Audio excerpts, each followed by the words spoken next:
everybody, and today we are going to start a new unit, Unit 7, Feeling It.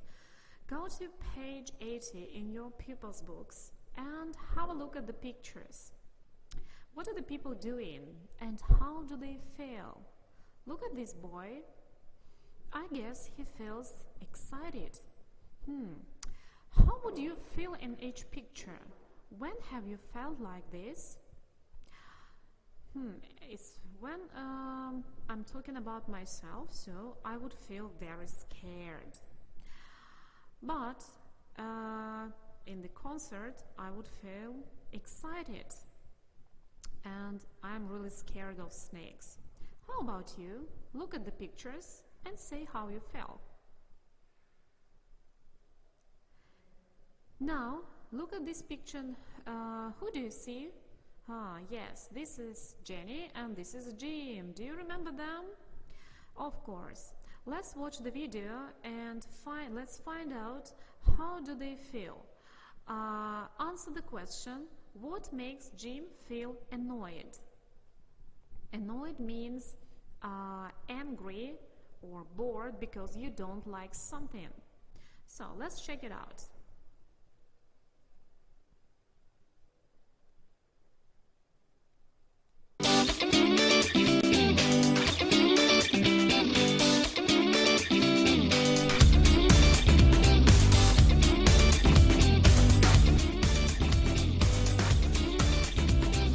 Welcome to Jenny's Video Diary.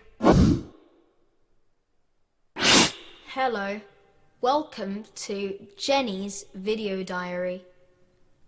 I'm here today because it's raining outside. All of my friends are on holiday. I feel bored. Bored. Jenny says she can make me feel better, but I'm not interested in anything when I feel like this. I'm so bored! Okay, so my brother Jim's been in his room for hours, just lying there. Sometimes he checks his phone, sometimes he has something to eat, but he says he's bored, and I think he wants my help. So, I thought of some fun activities for Jim today. What do I have? Well, when I'm bored, one of my favourite things is videos of cute cats. I mean, can you feel sad when you're looking at something like this?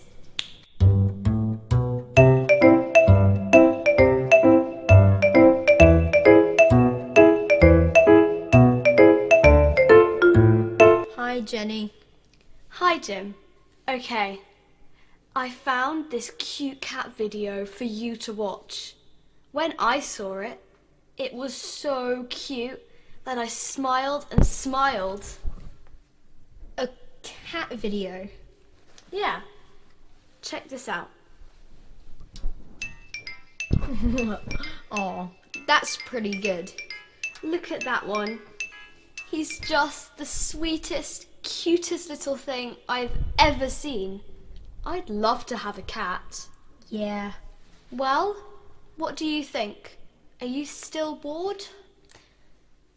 It was pretty fun, but I still feel quite bored. I prefer dogs to cats, I think. Okay, well, don't worry, because I still have a lot more ideas for things to make you happy. Jim, put these on. We're going to do some sport. Some sport? Yes, we're going jogging.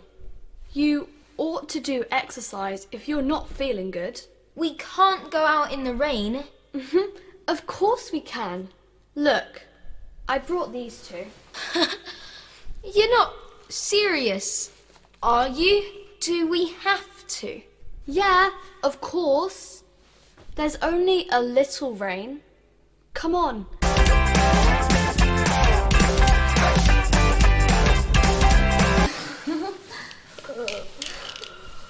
That was amazing. I haven't had that much fun in months. Fun? What do you mean? Well, I think it was really funny, and I loved it when our neighbours waved to us. I didn't like it. Don't you think it's strange going for a jog in the rain? I don't know. It wasn't boring though, was it? No. I don't feel bored anymore. I feel annoyed though. And it was such a long run that I feel tired too. I think I'm going to lie down to recover.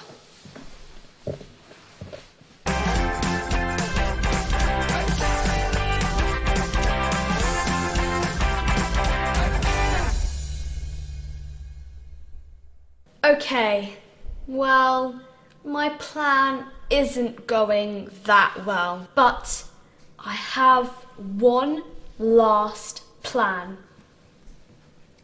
Jim loves pizza, so I know he won't be annoyed with me anymore if I make it for him. I know I should put the ingredients into the shape of a face. 2 tomatoes for the eyes and some pepper for the nose and the mouth. Jim likes spicy food. Maybe I could make it look like Jim today. Bored, annoyed. Maybe not like Jim today then. How about someone happy and satisfied with life? Jim! I hope you're hungry! So, jogging in the rain was a bit embarrassing, but Jenny's a wonderful sister. Could I have some pizza, please, Jim? There isn't much left. What? You ate it all?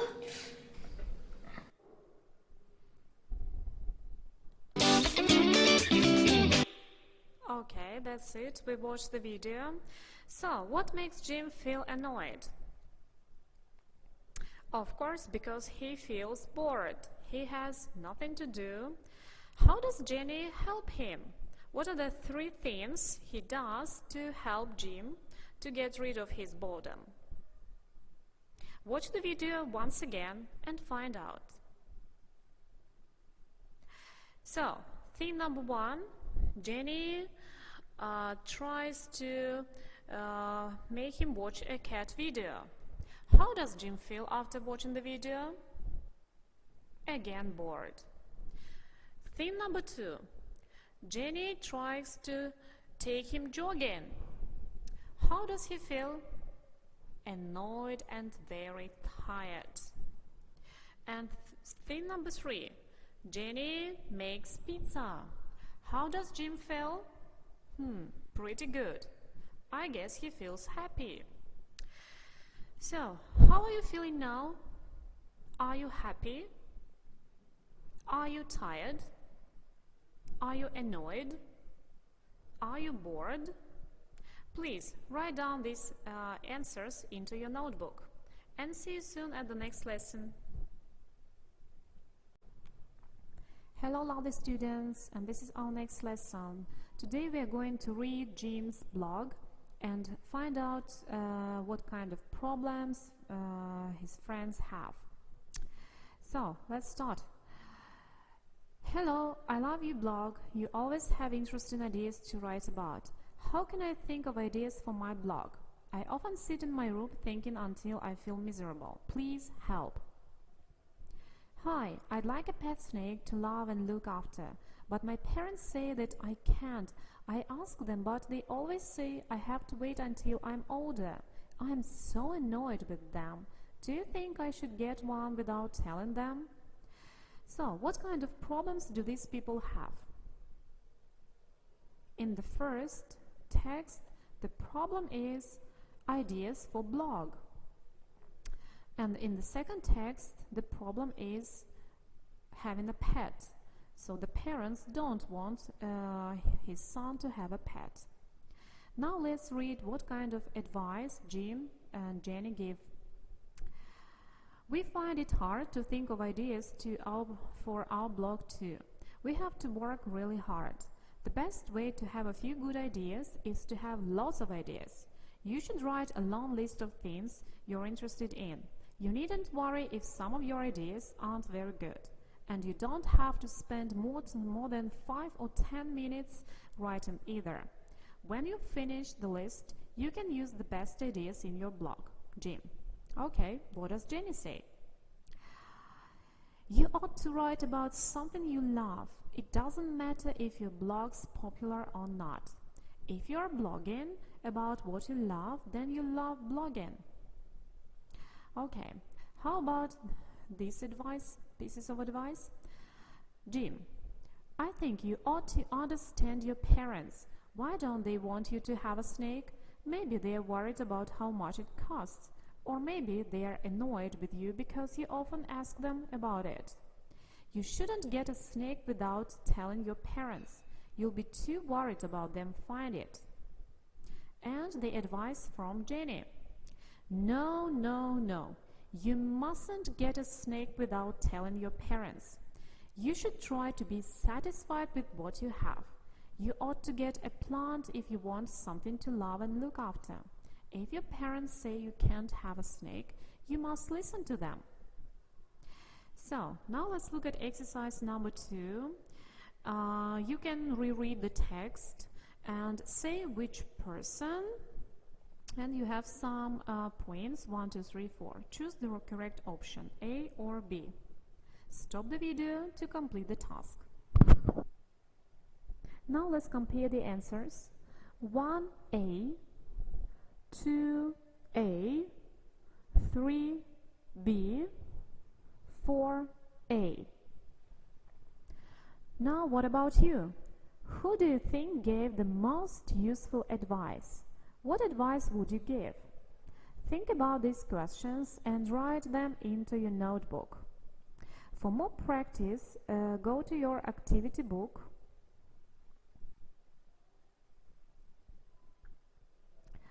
Page 82. If it's possible to do the listening exercises, try to do this, and also exercise 5. Write a quiz question using some of the adjectives, then ask and answer in pairs. So, using our adjectives of emotions. Okay, wish you good luck, see you soon. Hi dear students, and today we are going to study modal verbs.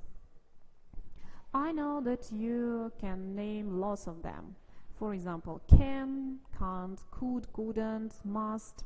So today we are going to focus on needn't, have to, should, ought to, must, mustn't. So what are these verbs? We use them to talk about some rules, necessity, or obligation. Let's have a look at some of the examples. I have to wait until I'm older. Have to, that means I must. I can't, it's not up to me. Maybe because of my parents, because of my teachers. Next, if your parents say you can't have a snake, you must listen to them. Must, have to, the same meaning. Next, you mustn't get a snake without telling your parents. You mustn't, that means you cannot do it. You needn't worry if some of your ideas aren't very good. Needn't means there is no need, you don't have to.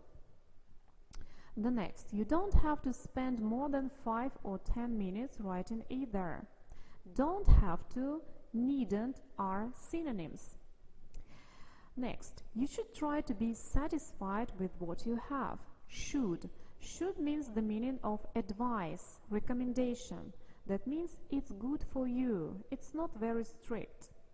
And the next, you ought to write about something you love. Ought to, should, synonyms.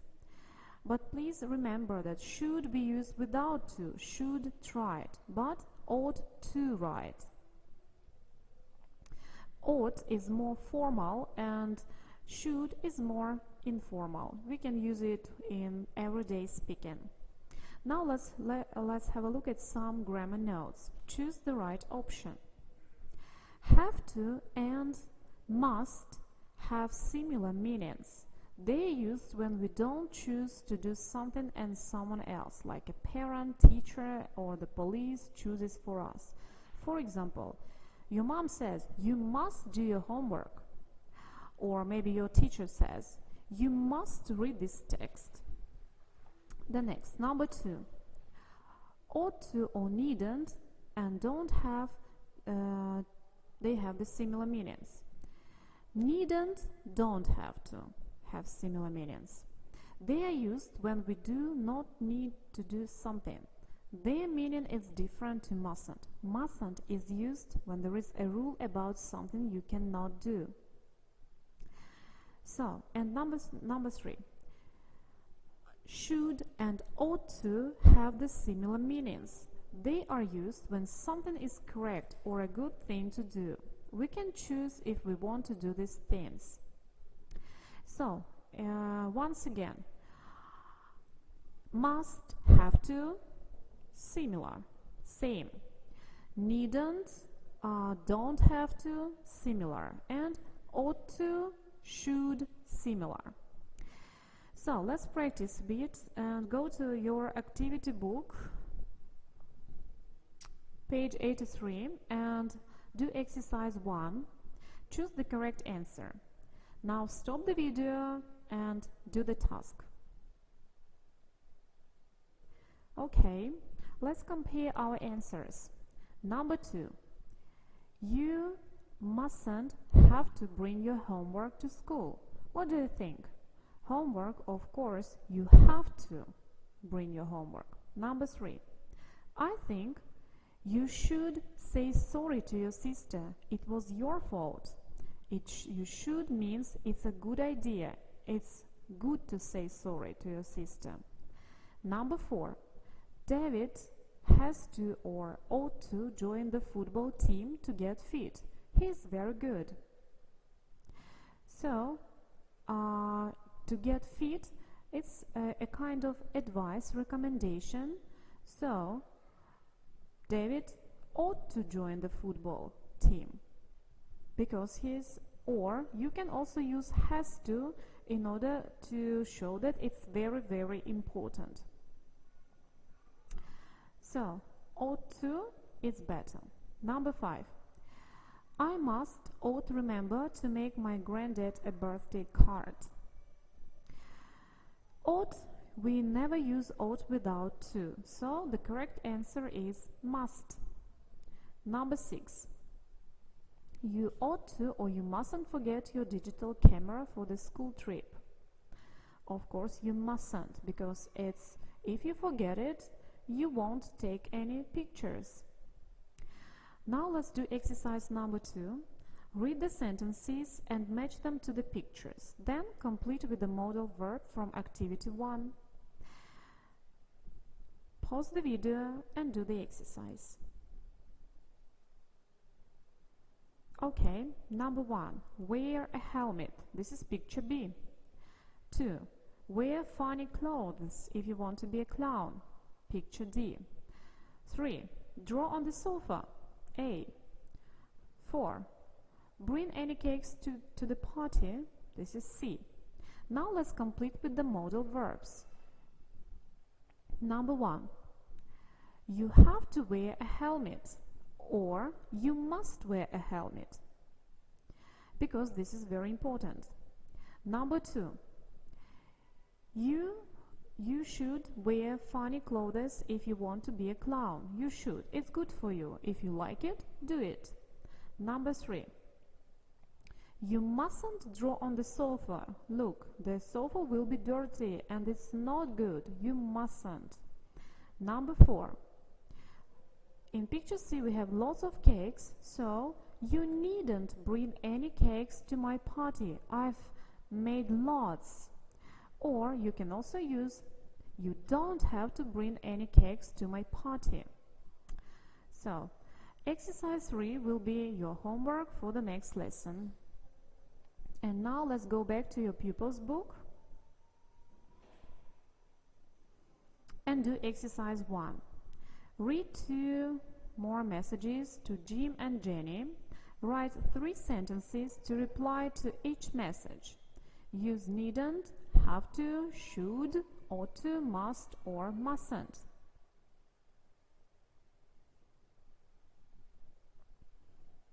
And exercise number 2. Which letter would you like to reply to? Read the example and write your own answer. That's it. Okay, see you soon.